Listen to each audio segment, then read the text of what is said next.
This is the X-Zone Broadcast Network, broadcasting worldwide on broadcast affiliates and satellite program providers, including CNN Broadcast Network, Sirius Satellite Network, Star Media, Good News Radio Network, Angel Broadcast Network, Wiki Broadcast Network, and WPBN TV. For more information on the X-Zone Broadcast Network, visit us at www.xzbn.net.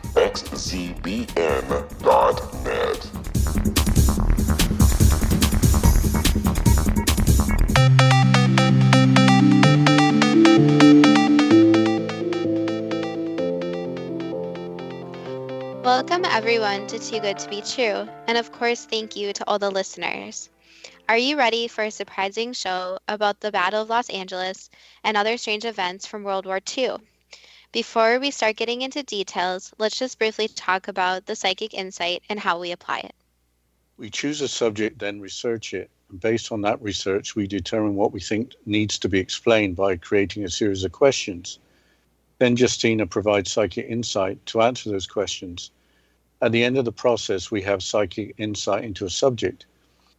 The psychic insight is narrated towards the end of the show. Accepting the psychic insight is a question of individual belief. Now let's go through the disclaimers. Here are the disclaimers. Neither of us claim to have any expertise in any subjects that we discuss. We relate information we find through research and the psychic insight. We are always delighted to hear from the listeners. The show only lasts an hour. We don't have the time to present exhaustive research on any topic. This means that there will be information that we miss. We want to provide a basis for the psychic insight. We don't care if a theory turns out too good to be true, as the show name suggests. We are only interested in finding out more of the truth about topics. Spirit can only relate insight that is appropriate for our time in history. Free will cannot be affected. Only comments that are appropriate for our time can be given through the psychic insight. Much of the subject matter in shows will have already been covered again and again in other shows. We want to look into subjects in a new, different way and be thought-provoking. We are not so good with pronouncing names, we apologize. And neither of us have any knowledge or expertise in the field of unexplained events, especially regarding alleged UFOs. Also, we are not historians. For experts in the fields, we apologize in advance if anything is stated in error. Thank you, Justina. You let me choose the subjects of the Battle of Los Angeles and other strange events from World War II. I have never heard of the Battle of Los Angeles. It sounds like a movie title. Yes, there is a movie called The Battle of Los Angeles from 2011. Here is a brief description. Quote, in January 1942, U.S. forces engaged an unidentified flying object above Los Angeles. Now, almost 70 years later, the alien invaders have returned, unquote. I don't remember extraterrestrial beings invading Los Angeles in 2011. I guess it wasn't a documentary. Not a documentary, of course, but the 2011 fictitious invasion should make for great drama. There was also a film from 1979 entitled 1941, which was a comedy directed by Steven Spielberg. The movie covered both the submarine attack and the panic in Los Angeles shortly after the United States entered into World War II. I didn't know that Steven Spielberg even directed comedies, but that makes two movies about events in Los Angeles from the end of February of 1942. Certainly, military action occurred in February of 1942. Certainly, U.S. forces fired at something real or imagined. The United States had been attacked by Japan only weeks before at Pearl Harbor. This was on December the 7th, 1941. Tensions must have been running high. Not all of us are familiar with the history of World War II, but I know that Grandpa was in the U.S. Army and fought in the Pacific and was eventually shipped back to the U.S. after the war ended. Also, Grandma worked in a factory that made bomber aircraft. But besides the Battle of Los Angeles, what other strange events are you thinking of? I've been thinking of the Foo Fighters and an event from World War II that was reported in British newspapers in 2010. Apparently, there was an encounter between a mosquito bomber and an alleged UFO off the east coast of England towards the end of World War II, but at the time the news of it was kept from the public. So the rock band, the Foo Fighters, were named after the Foo Fighters from the World War II then? That appears to be the case, but why don't I start describing events leading up to Pearl Harbor and the start of war with Japan? That sounds good, especially as all of this happened over 70 years ago, and not everyone watches the History Channel. There are several ways of looking at why Japan attacked the United States naval base in Hawaii in 1941 as a sneak attack without declaring for war formally. One view is that Japan simply was an aggressive warmongering nation. This can be argued by Japan's invasion of China, which became all-out war in 1937. Japan needed to steal resources from China to continue to become a military and industrial power. There are few natural resources in the islands that make up Japan. What is an alternative view of the events? The website International World History Project has a webpage dedicated to the events leading up to Pearl Harbor. As early as July 1940, the United States enacted trade sanctions and a trade embargo on Japan in order to slow down their military expansion. According to the website Independent Institute, in the article, How U.S. Economic Warfare Provoked Japan's Attack on Pearl Harbor, the United States on July the 26th of 1940 froze Japanese assets in the United States, ending any trade with that country. That followed banning the export of materials that were essential to Japan's war effort.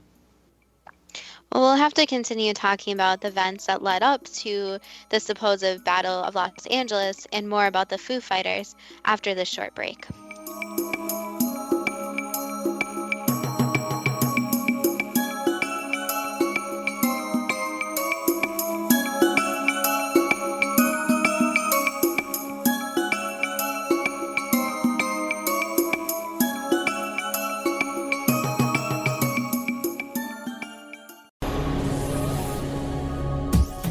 This is the X-Zone Broadcast Network, broadcasting worldwide on broadcast affiliates and satellite program providers, including CNN Broadcast Network, Sirius Satellite Network, Star Media, Good News Radio Network, Angel Broadcast Network, Wiki Broadcast Network, and WPBN TV. For more information on the X-Zone Broadcast Network, visit us at www.xzbn.net.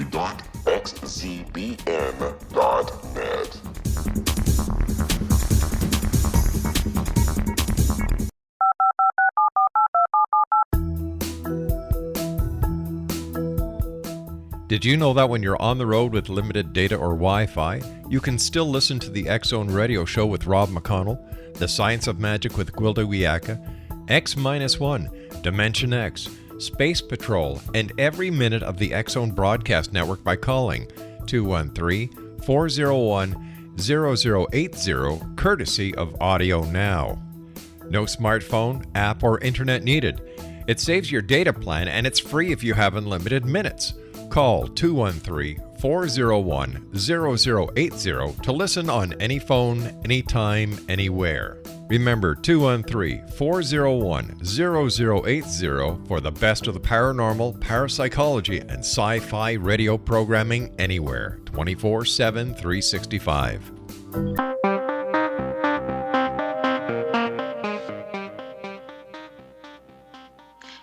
Welcome back to Too Good to Be True. And before the break, Dad, you were just discussing a little bit of the history and talking about the different events that led up to the Battle of Los Angeles.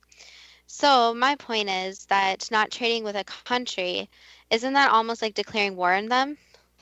Yeah, by the time of Pearl Harbor, Japan had invaded Taiwan, large parts of eastern China, and Vietnam. They were set on expanding to create an empire. The argument being made by the website Independent Institute was that the United States declared economic war on Japan. Japan had for a long time depended on the United States for the import of raw materials. There are wider dimensions as well. By 1940, with Italy and Germany, Japan had created alliances forming the Axis powers. The United States were providing tremendous assistance to the British and British Commonwealth war effort against Germany and her allies. Besides Britain, countries including Canada, Australia, New Zealand, among others, were at war with Germany. Japan were the friend of the friend's enemy, so they were essentially the enemy. Okay, but the main reason seemed to be stop Japan invading more countries than it already had. Why wasn't a diplomatic solution found? Isn't that the reason for having embassies and ambassadors in foreign countries? Apparently, diplomatic solutions were sought by Japan before their assets were frozen. Early in July of 1941, the Japanese government sent a special envoy to Washington. Presumably, the Japanese wanted the United States to come to some arrangement to allow them to expand their empire. What is disturbing, though, is that there were apparently multiple warnings of what would be called a sneak attack. What were those warnings? The United States government could decode Japanese secret messages. Also, as early as January of 1941, the United States ambassador in Japan had wired Washington, warning of a surprise attack on Pearl Harbor. Also, there was radar. The attack on Pearl Harbor reportedly involved ignoring planes seen on radar. In Europe, Britain was relying on radar to counter German air raids, so radar had already been proven to be essential for defense against air attack. So what you seem to be saying is that the attack on Pearl Harbor on the 7th of December, 1941, could have been avoided, or at least should have not been a surprise attack. Here's a quote from the website, again, Independent Institute. The name Stimson referred to is Henry L. Stimson, who was the United States Secretary of War in both World Wars I and II. Here is the quote. Because American cryptographers had also broken the Japanese naval code, the leaders in Washington knew as well that Japan's measures would include an attack on Pearl Harbor. Yet they withheld this critical information from the commanders in Hawaii, who might have headed off the attack or prepared themselves to defend against it. That Roosevelt and his chieftains did not ring the tocsin, which is an alarm bell, makes perfect sense. After all, the impending attack constituted precisely what they had been seeking for a long time. I'll just interrupt the quote here. The measures referred to were the means intended by the Japanese to continue their expansion in Southeast Asia. I'll continue the quote. As Stimson confided to his diary after meeting in the War Cabinet on November the 25th, the question was how we should maneuver them, that's the Japanese, into firing the first shot without allowing too much danger to ourselves. After the attack, Stimson confessed that my first feeling was of relief, that a crisis had come in a way that would unite all the people, unquote. There's nothing new here. There has been a debate about the attack on Pearl Harbor possibly having been allowed to happen for decades now. So what is the point of explaining all of this? All of this background is necessary because the United States were attacked by Japan, and on the face of it, the United States military could do nothing to prevent a sneak attack. The citizens of the United States must have been in a state of fear. One thing stands out, and that if Stimson's diary is correct, the United States government wanted to unite the people to go to war. With Japan allied with Germany, it was hard to imagine that the United States could have remained out of World War II. Possibly the pain, suffering, and lives of servicemen and women in Pearl Harbor did not mean much to officials in the highest level of government. Or possibly a tactical defeat was necessary to provide for a strategic victory. At this point, I must state again that I'm not a historian. I'm just trying to make some sense of some very sad events. So this leads into the question of what happened at Pearl Harbor.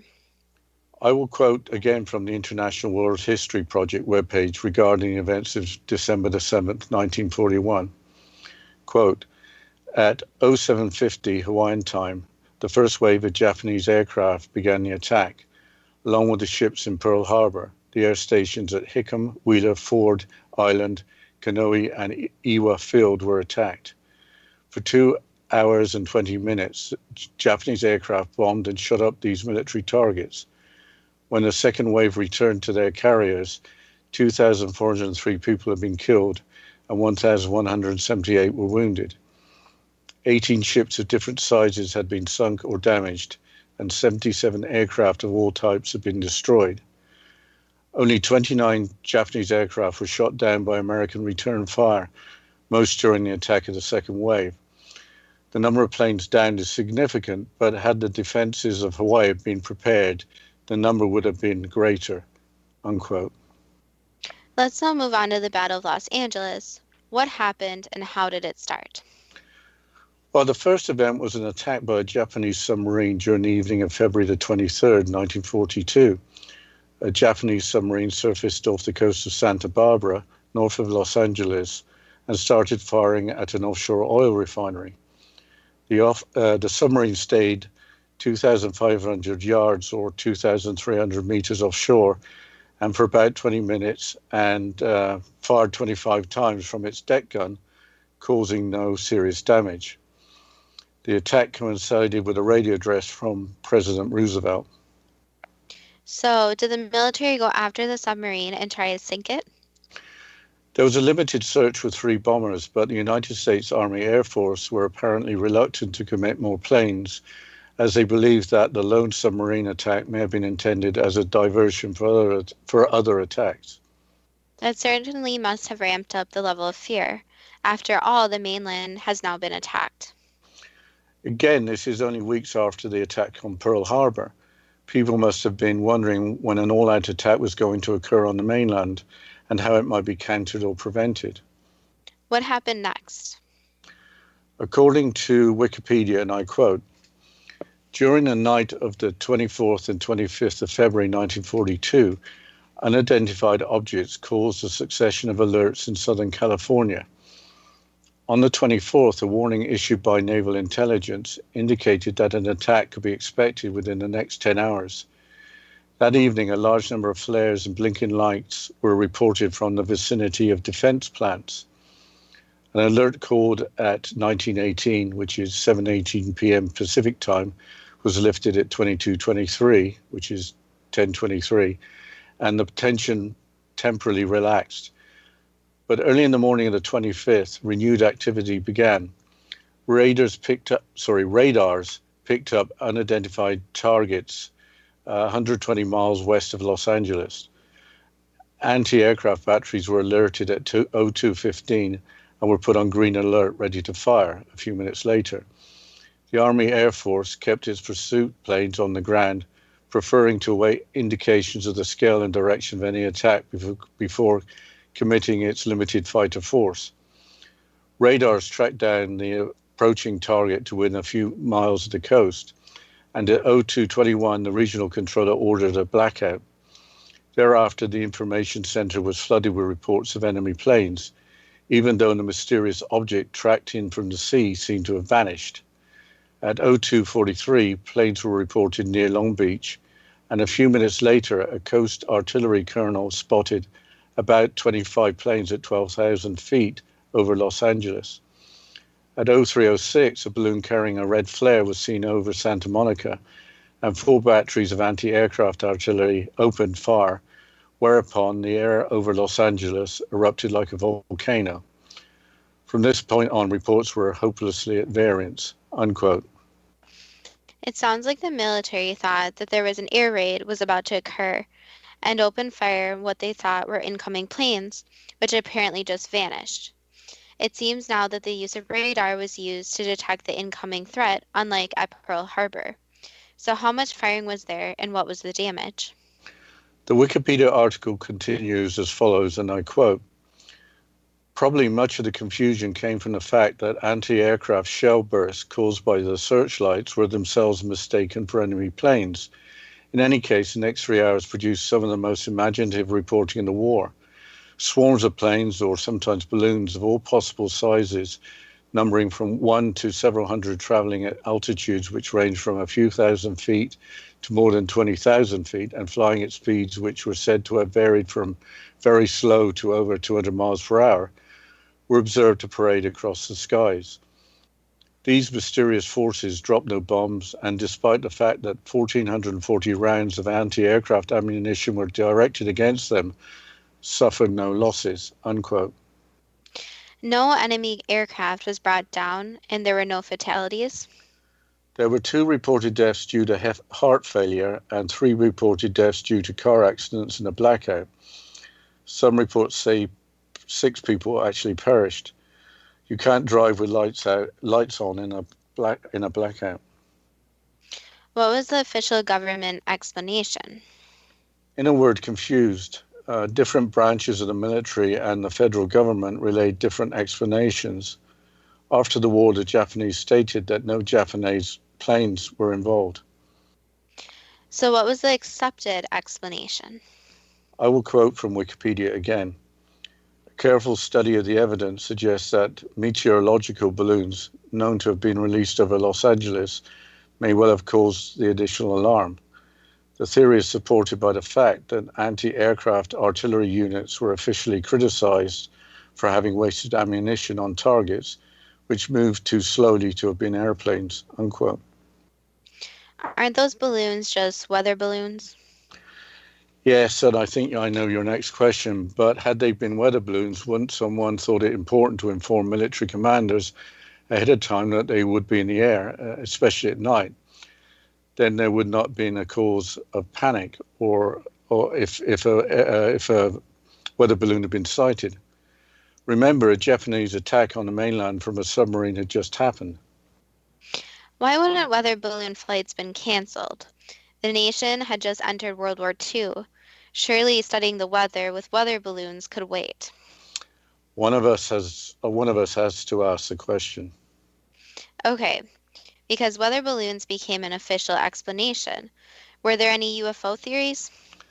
I think that both of us know that there were always going to be UFO theories.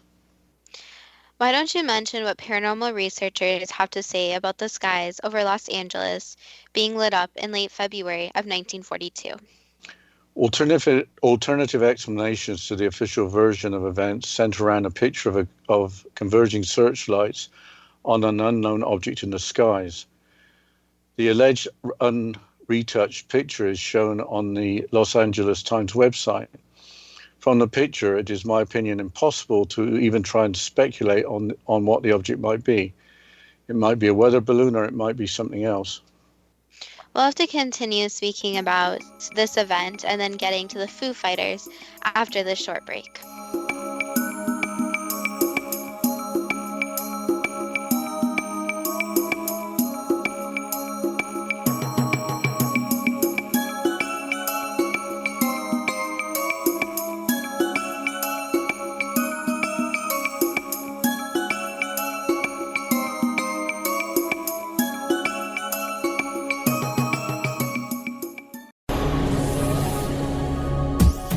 This is the X-Zone Broadcast Network, broadcasting worldwide on broadcast affiliates and satellite program providers, including CNN Broadcast Network, Sirius Satellite Network, Star Media, Good News Radio Network, Angel Broadcast Network, Wiki Broadcast Network, and WPBN TV. For more information on the X-Zone Broadcast Network, visit us at www.xzbn.net.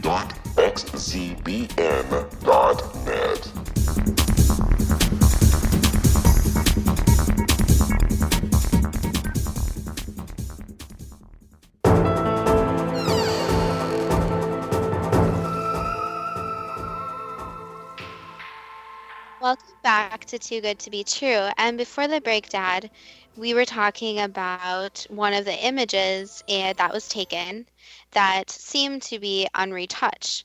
But there's also another version of the same picture, right? Yes, the alleged touch-up photograph shows searchlights converging on what could be described as a UFO and was originally published by the LA Times in 1942.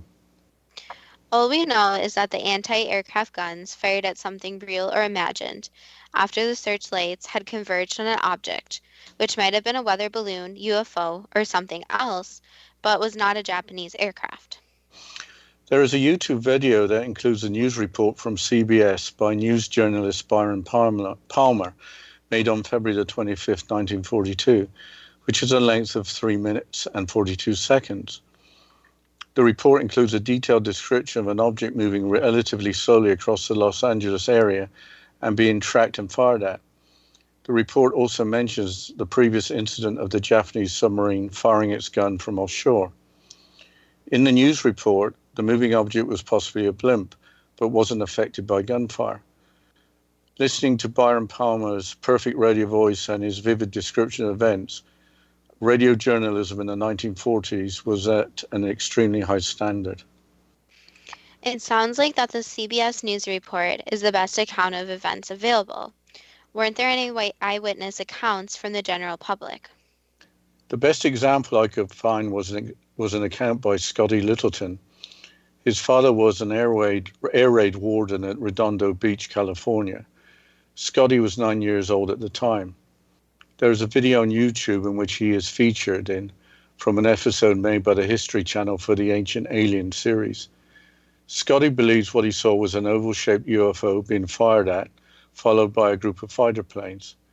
Scotty was later to become an anthropology professor. Scotty claims that there were about 1 million eyewitnesses in the area that night. I think it's time to move on to the Foo Fighters. What were they? I will start with the story from 1944 of how they were named. In the United States Army Air Force 415th Night Fighter Squadron fighting in France, a radio operator, Donald J. Mears, in a mission debriefing came up with a name from a cartoon strip. He had seen a red bull that seemed to be chasing their aircraft. I will quote from the Wikipedia article. The objects were variously described as fiery and glowing red, white, or orange. Some pilots described them as resembling Christmas tree lights and reported that they seemed to toy with the aircraft, making wild turns before simply vanishing. Pilots and aircrew reported that the objects flew in formation with their aircraft and behaved as if under intelligent control, but never displayed hostile behavior. However, they could not be outmaneuvered or shot down. The phenomenon was so widespread that the lights earned a name. In the European theatre of operations, they were often called Kraut fireballs, but for the most part called Foo Fighters. The military took the sightings seriously, suspecting that the mysterious sightings may be secret German weapons, but further investigation revealed that Germany's and Japanese pilots had reported similar sightings. Unquote. So the Foo Fighters were sighted by aircrew from all nations. Do you have any more information on the sightings? The same Wikipedia article includes some examples. Here are the 3 examples. Sightings from September 1941 in the Indian Ocean was similar to some later Foo Fighter reports. From the deck of the SS Pulaski, a Polish merchant vessel transporting British troops, 2 sailors reported a strange globe glowing with greenish light about half the size of the full moon as it appears to us.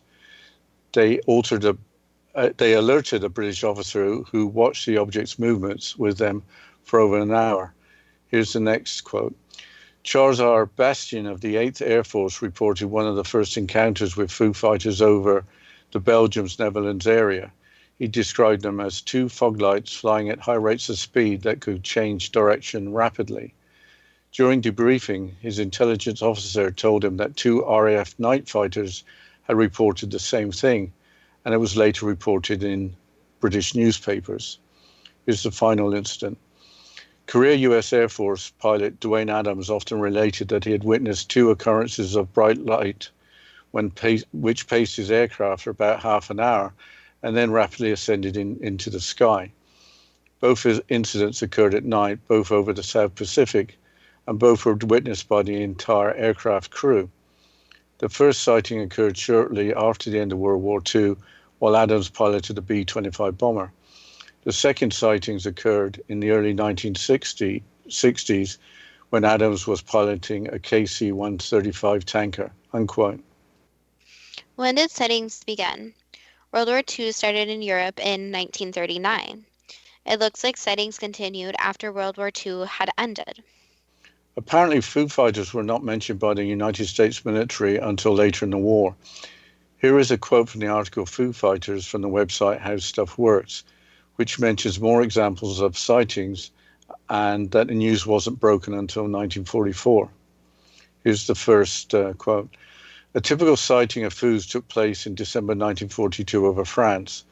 A Royal Air Force pilot in a Hurricane Interceptor saw 2 lights shooting from near the ground towards his 7,000-foot cruising altitude. At first, he took the lights to be tracer fire. When they ceased ascending and followed him, mimicking every evasive maneuver he made, the pilot realized they were under someone's intelligent control. The lights, which kept an even distance from each other all the while, pursued him for some miles. Here's the second incident. In August of the same year, Marines in the Solomon Islands were started to see a formation of 150 roaring silvery objects. The color, one witness said, was like highly polished silver. They had neither wings nor tails and moved, as later UFO witnesses would often remark, with a slight wobble. Official censorship kept reports of these phenomena out of the newspapers until December 1944. All during the war, however, similar objects were sighted by both military and civilian observers in the United States. Unquote. It seems that with the sightings being so widespread, there would have been an investigation into what they actually were. Are there any eyewitness reports on YouTube? Bob Leroy, a member of the 11th Airborne in New Guinea, gives a detailed account in a YouTube video from 2014. The video is part of an episode of the 1990s television show Sightings. In 1944, Bob saw a ball about 3 feet or 1 meter in diameter, following a Japanese bomber, which started changing colors. Bob and his crewmates thought it was a new secret weapon. Did you find anything on whether the military was involved or investigated these multiple sightings? I could not find anything than individuals writing the odd article. According to the Wikipedia article on Foo Fighters, the sightings were explained by the United States military as being aircrew experiencing a vertigo or were seeing St. Elmo's fire, which is a form of electrical discharge from aircraft, similar to lightning. It seems that if the reports were ignored, they might go away. Also, why would you worry about bright lights when war is ended? You had one more strange sighting from World War II to talk about. What was the story there? Yes, this story broke in the British national press in 2010. I will quote from the London Daily Mail article of August the 5th, 2010.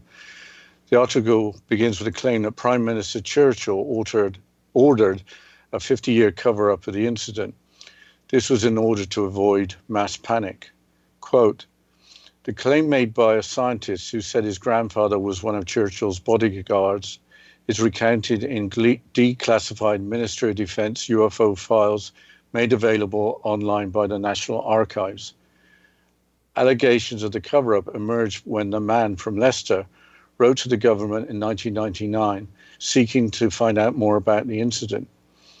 He described how his grandfather, who served with the RAF in the war, was present when Churchill and US General Dwight Eisenhower discussed how to deal with the UFO encounter.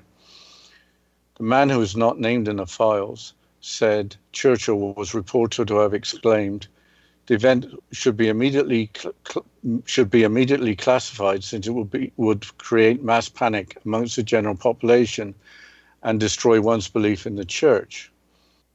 The incident allegedly involved an RAF reconnaissance plane returning from a mission in France or Germany towards the end of the war. It was over or near the English coastline when it was suddenly intercepted by a strange metallic object which matched the aircraft's course and speed for a time before accelerating away and disappearing. The scientist said, this event was discussed by Mr. Churchill and General Eisenhower, neither of whom knew what had been observed. There was a general inability for either side to match a plausible account to these observations, and this caused a high degree of concern, unquote.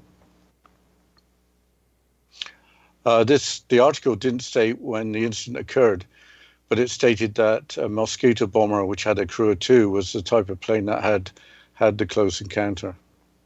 Why are you mentioning this story? There doesn't seem to be much to tell. It sounds like seeing what appeared to be UFOs in World War II wasn't a rare occurrence.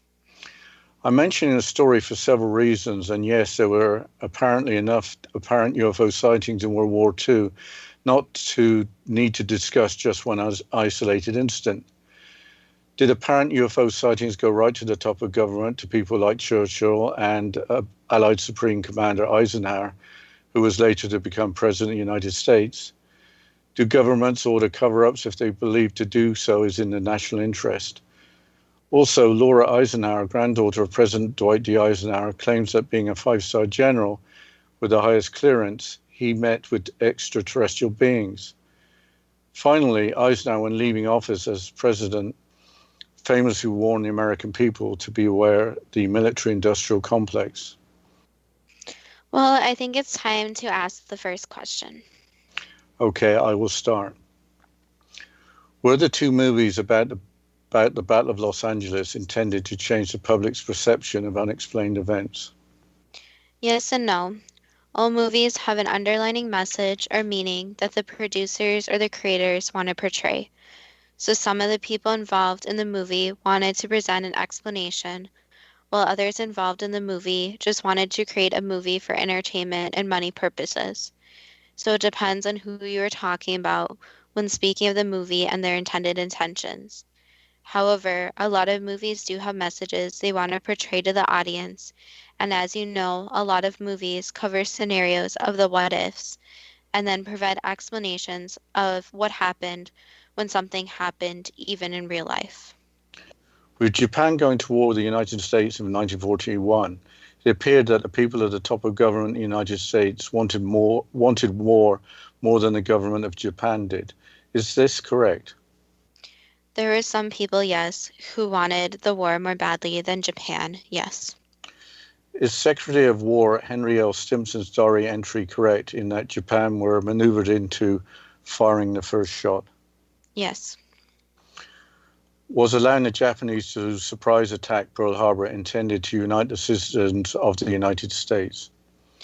Yes and no. So as you know, when there's attack on the United States, a lot of the citizens and people come together and want to defend their country since they feel that their homes, their families, and their friends are all at risk in their overall country. So the answer would be yes and no. But we'll have to continue with these questions and the answers for the psychic insight after this short break.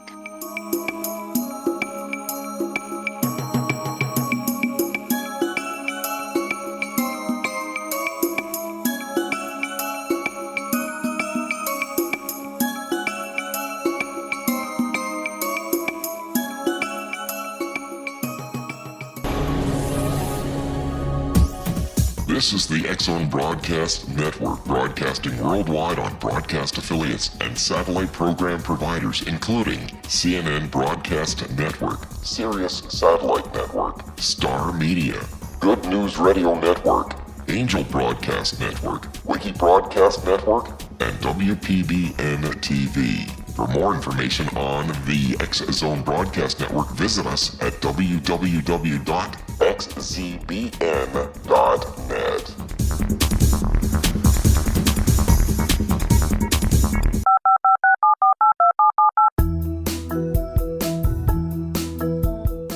Did you know that when you're on the road with limited data or Wi-Fi, you can still listen to the X-Zone Radio Show with Rob McConnell, The Science of Magic with Gwilda Wiyaka, X-1, Dimension X, Space Patrol, and every minute of the X-Zone Broadcast Network by calling 213-401-0080, courtesy of Audio Now. No smartphone, app, or internet needed. It saves your data plan and it's free if you have unlimited minutes. Call 213-401-0080 to listen on any phone, anytime, anywhere. Remember 213-401-0080 for the best of the paranormal, parapsychology, and sci-fi radio programming anywhere, 24/7, 365.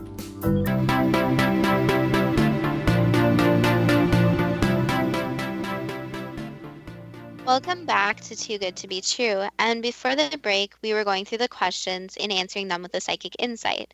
So, Dad, can you please continue on with the questions? Sure.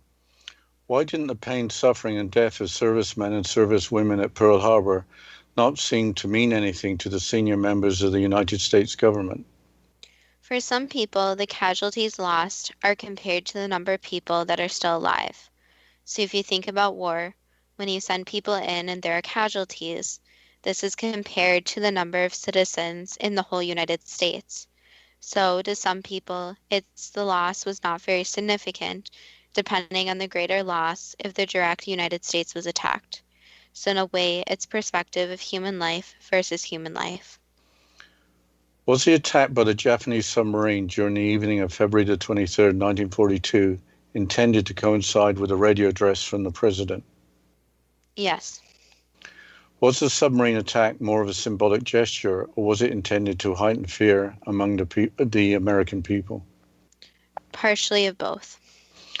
Did the Japanese forces attempt an air raid on Los Angeles on the night of the 24th and 25th of February, 1942? No. What were the first objects sighted flying over Los Angeles during the night of the 24th and 25th of February, 1942? Advanced technology.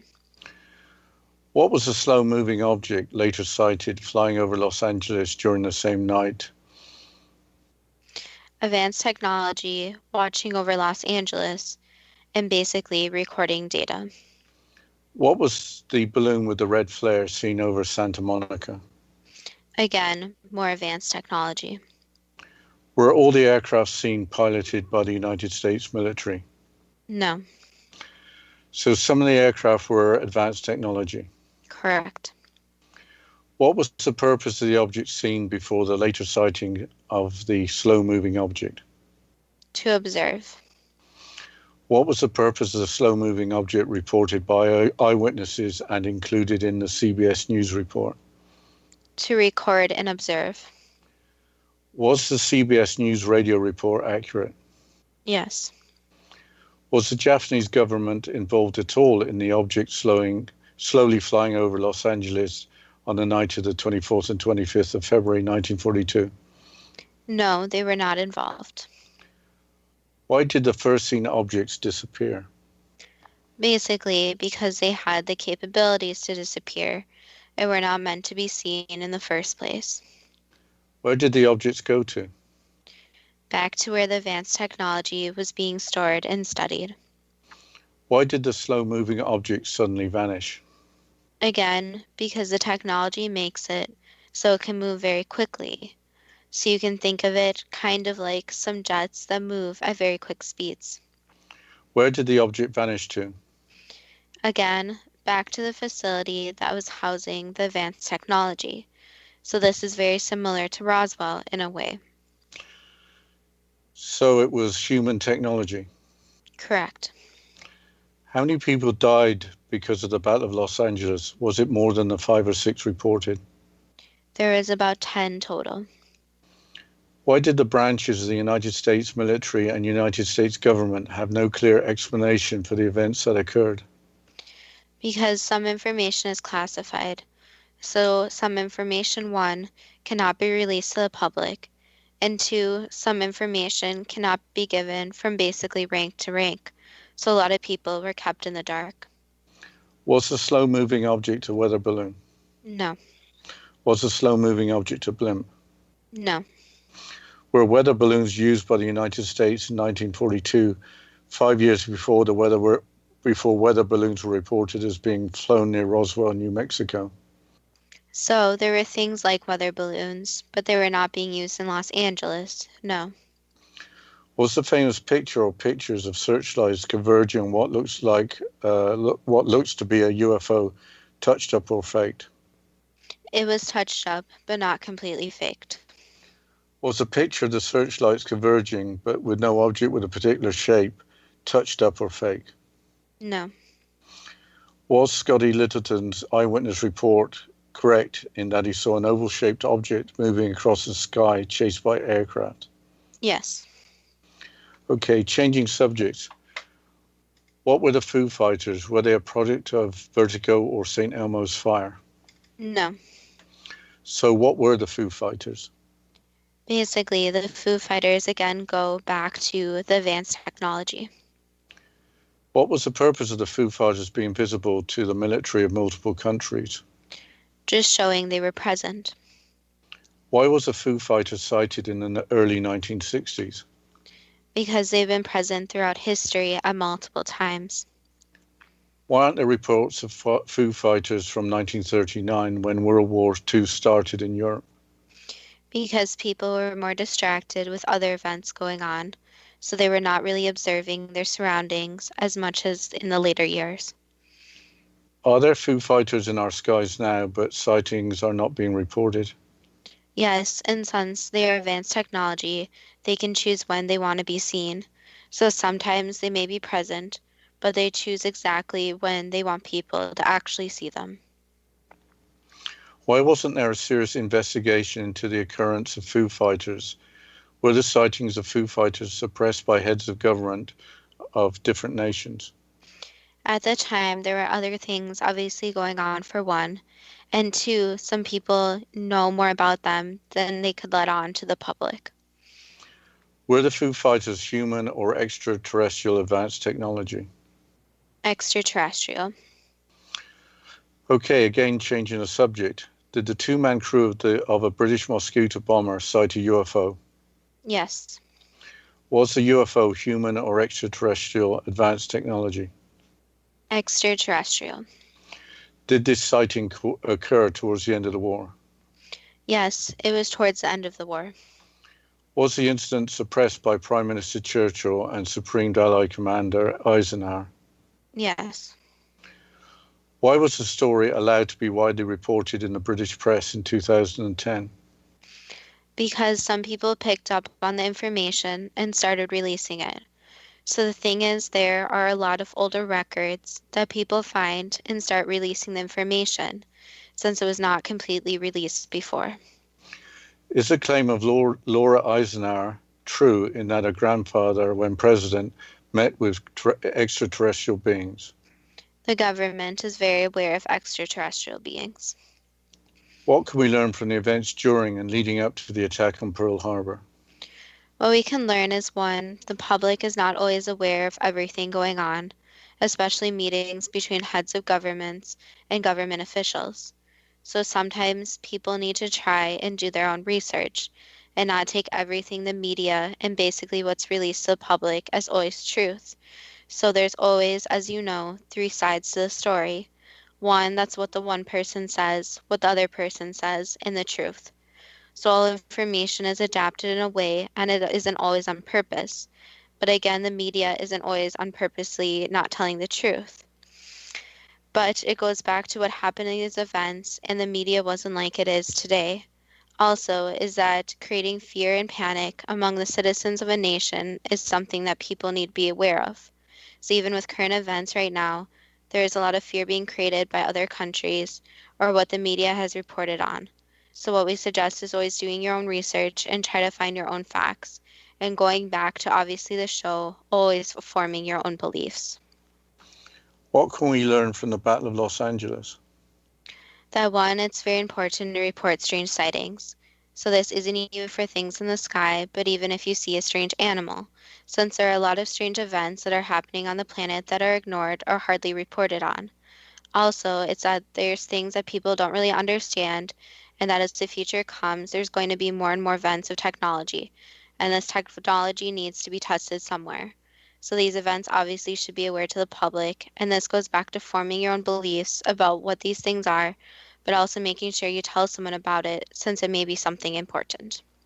What can we learn from the appearance of Foo Fighters all around the globe and later largely forgotten about?